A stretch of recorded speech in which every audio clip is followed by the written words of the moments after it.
Alrighty, so today, you can tell, I'm not in my normal setup. I'm actually visiting my parents, and I'm trying to bulk record some videos, get ahead, because this weekend I'm going to be traveling again.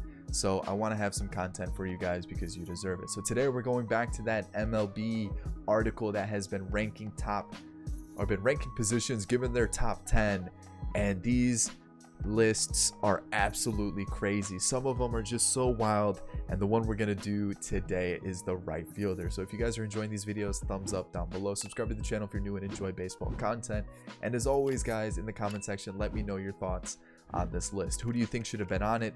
Who do you think should have been ranked higher, lower? Let me know your top 10 down below, because I'm just absolutely baffled by some of the players that made this list and some of the players that didn't. But before we hop into it, all social media links are down in the description below, and if you missed the most recent reaction video that I did, I'll leave it up here so you guys can check it out. So let's start with number 10, Nicolas Castellanos. So you look at 2018 and 2019, Nicolas Castellanos has shown that he's a very good hitter, and even prior to this, he's shown that he is one of the top hitters in baseball. Definitely hits for quite a few doubles, but that's what happens when you play in Detroit.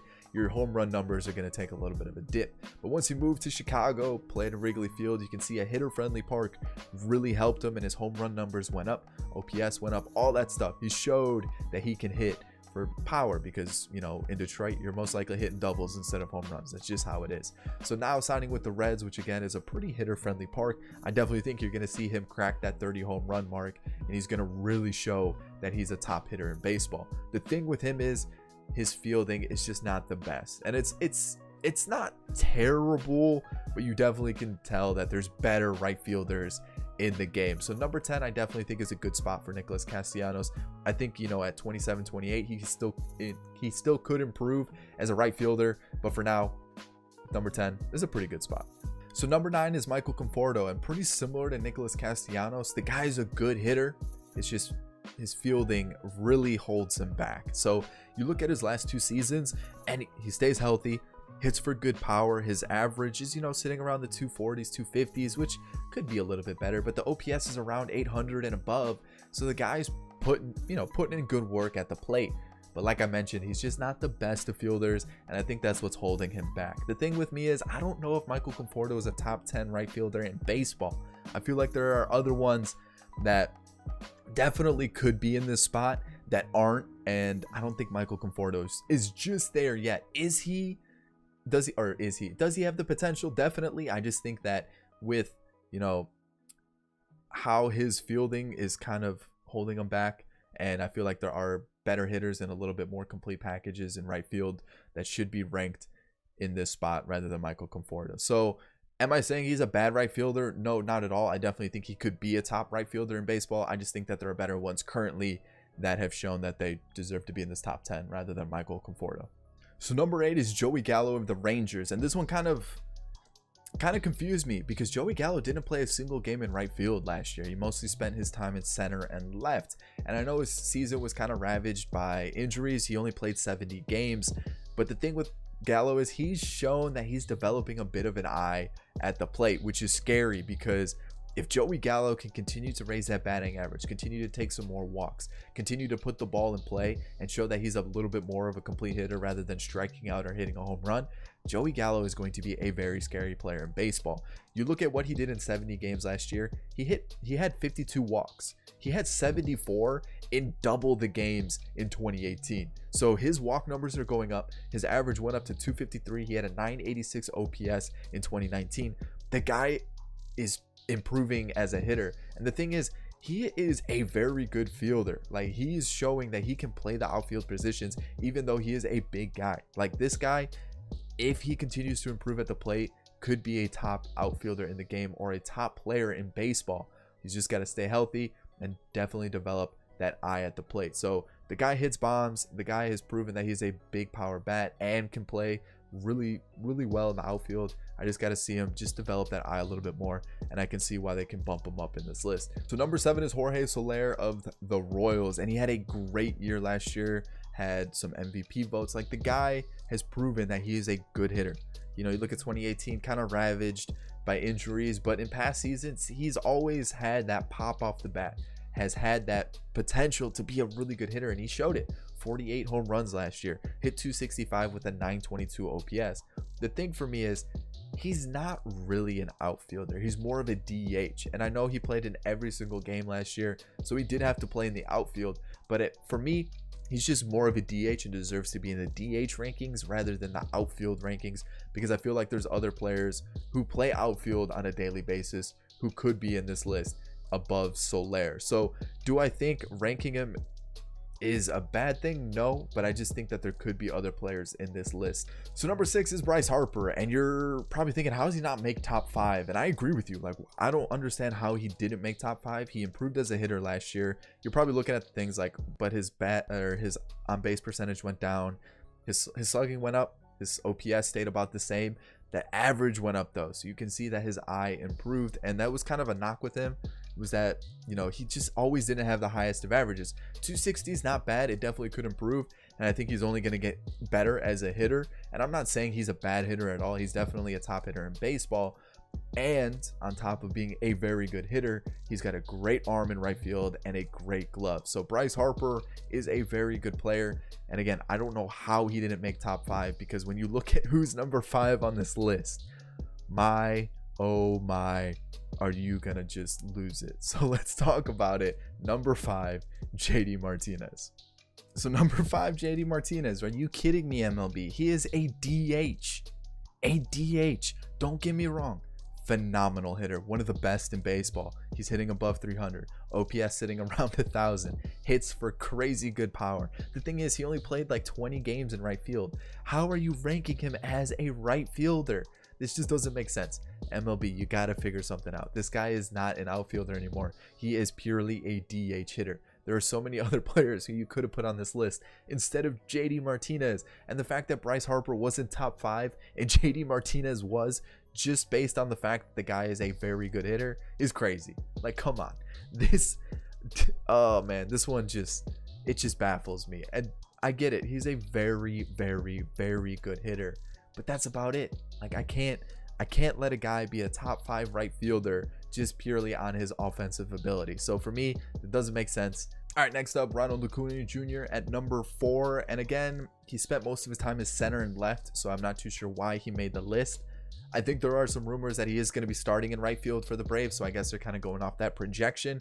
But for me, I probably would have thrown him in center or left on a rankings list until it's like official that he's starting in right field. But if you think about it, I definitely can see why he's a top 5 in any position in the outfield, because he is such a complete package. The arm, the glove, the speed, the ability at the plate. The guy is really good, and he's a star in the making, if not already a star. So to make the top 5 in a outfield spot is pretty easy for Acuna. At number 4, I think is pretty good, just because 3, 2, and 1 ahead of him makes sense. Like, they're just a little bit better and proven for a little bit longer. So number 3 is Aaron Judge of the Yankees, and when you look at him, he's been, you know, a huge bat in that Yankees lineup, and he's shown that he can hit the ball so well. On top of that, he's a great fielder in right field. He has a cannon of an arm. He's a Gold Glove caliber player.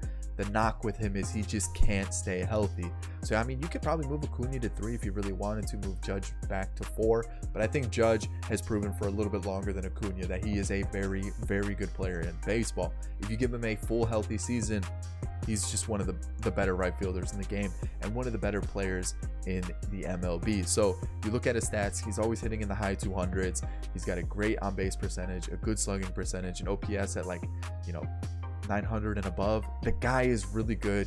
You just got to stay healthy and prove that you can just be one of the better right fielders in the game. So I mean, even when he is healthy, he's proven it. So I mean, if you just give him a full healthy season, I just want to see that, because, you know, 27, 28 years old, you're really at that prime of your career. A healthy Aaron Judge would just be really fun to watch. So I can see why he's number 3, because number 2 and number 1 just stay healthy and are just killing it right now in baseball. So number 2, Christian Yelich, former MVP. And I mean, you're looking at his offensive stats and they're nuts. 300 average and above for the last 2 years, OPS at 1,000 and above for the last 2 seasons.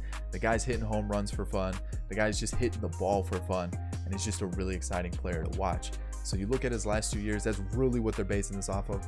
Obviously, he is a right fielder. He's not the best of fielders. I'm not saying he's terrible, but like if you think about Aaron Judge, I think Aaron Judge is definitely a better outfielder.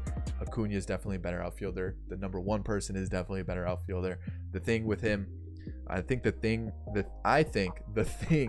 Yelich is really banking on and really holding on to is just his offensive ability. And you're probably thinking, well, you said JD Martinez shouldn't be on this list because of his offensive ability, but Yelich can actually play the outfield position. He's been doing it, respectively since he's joined the league. And I'm not saying he is like a terrible outfielder. There's just better fielding outfielders like Acuna, like Judge, like the guy who's in the number one spot. So there's even some better ones that didn't make this list that could be better ranked just fielding wise than Yelich. So offensive ability is really carrying Yelich.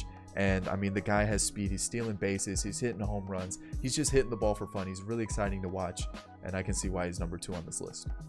So number 1, Mookie Betts, the new Dodger. And this list was made before the Dodgers made the trade. So, I mean, you're still looking at, if you look at the list, it's going to say Boston Red Sox. But you look at his last 2 seasons. In 2018, he had a 346 average with a 1078 OPS. He had a phenomenal year. Even last year, he hit close to 300, and his OPS sat above 900. The guy is a very good offensive threat for any lineup, and you're throwing him in the Dodgers lineup, which is crazy to think about.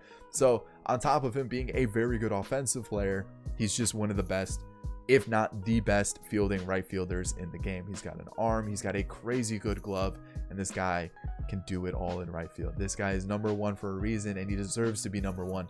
Mookie Betts is just the best. So this just completes the list. So let's talk about a couple guys that didn't make the list, which kind of baffled me. Let's talk about one of them being, the Dodger teammate Cody Bellinger, who played a majority of his games in right field. And I mentioned that this list was made before the Dodgers acquired Mookie Betts. So why wouldn't Cody Bellinger be considered a right fielder? He played 115 games in right. I think the next closest one was like 40 for, I think, center field. So why isn't Cody Bellinger on this list for right fielders? Because he definitely could have been in the talks for number 2 or number 3. So Cody Bellinger, why is he on this right fielder list? You're also looking at maybe a Charlie Blackmon, who again is a very good offensive threat, but not necessarily the best defensively. So maybe that's why he wasn't on this list, even though he's definitely a right fielder in baseball. Maybe a Trey Mancini, Max Kepler. There's some other names that you could talk about for right field that didn't make this list, but you got JD Martinez making this list and not Cody Bellinger. JD Martinez played like 20-30 games in right. Cody Bellinger played 115. MLB, you got to figure out who's making lists and why they're making lists, because it just doesn't make a lot of sense. Because if you're going off of people's projections of where they're going to play, I guess that makes a little bit more sense. But Cody Bellinger was definitely going to be playing right field before the trade. It just didn't make a lot of sense. So I don't know. I'm still baffled by this list. It makes no sense. So if you did enjoy it, thumbs up down below. Subscribe to the channel if you're new and enjoyed the content. And as always, get in the comment section. Let me know your thoughts on this list, because I know a lot of you guys are going to lose your mind as much as I did, possibly even more. That's it, guys. I'm going to leave 2 videos on screen now, my most recent, and also one that YouTube recommends you check out. If you haven't seen either of them, go and check them out. And I'll catch you all in the next video. Peace.